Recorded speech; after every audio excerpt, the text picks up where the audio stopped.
സംസ്ഥാനത്തെ പഞ്ചായത്തുകളുടെ പ്രവർത്തനങ്ങൾ താളം തെറ്റിക്കുന്നതാണ് തദ്ദേശഭരണ വകുപ്പിലെ ചട്ടവിരുദ്ധ സ്ഥലംമാറ്റങ്ങൾ. പഞ്ചായത്തുകളിലെ എഞ്ചിനീയറിംഗ് വിഭാഗത്തിലെ ഉദ്യോഗസ്ഥരുടെ സ്ഥലംമാറ്റങ്ങളാണ് വിവാദമാകുന്നത്.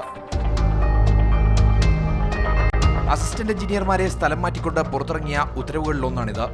എന്നാൽ ഉത്തരവിറങ്ങി ദിവസങ്ങൾക്കുള്ളിൽ ഇത് അട്ടിമറിച്ച തിരുത്തിയ ഉത്തരവുകളും ഇറങ്ങി. ചുരുക്കത്തിൽ ഒരു അസിസ്റ്റന്റ് എഞ്ചിനീയർക്ക് കുറച്ചു ദിവസങ്ങൾക്കുള്ളിൽ പല സ്ഥലത്തേക്ക് മാറ്റങ്ങൾ.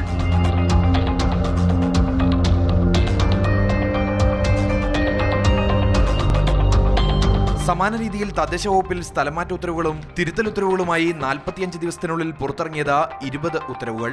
പുതിയ സ്ഥലത്തെത്തി ചുമതലയേറ്റെടുക്കുന്ന സമയത്താണ് വീണ്ടും സ്ഥലം മാറ്റിയതായി ഉദ്യോഗസ്ഥർ തിരിച്ചറിയുന്നത്.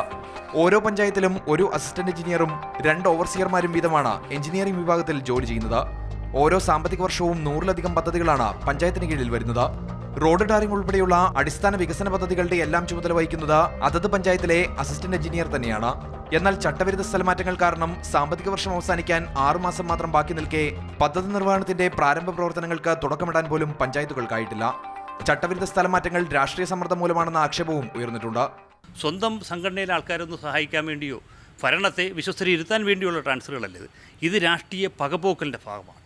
ഇതിൻ്റെ ഒരു പ്രത്യാഘാതം എന്ന് പറഞ്ഞാൽ ശരിയായ സർവീസ് പൊതുജനങ്ങൾക്ക് വകുപ്പുകളിൽ നിന്ന് ലഭിക്കാത്തൊരവസ്ഥയാണ് ഉണ്ടാകുന്നത്. ഭരണത്തെ സുഗമമായി കൊണ്ടുപോകാൻ കഴിയാത്ത തരത്തിൽ സ്ഥലം മാറ്റങ്ങൾ ഒരു ദുർഘടാവസ്ഥയിലേക്ക് വന്നു നിൽക്കുകയാണ്.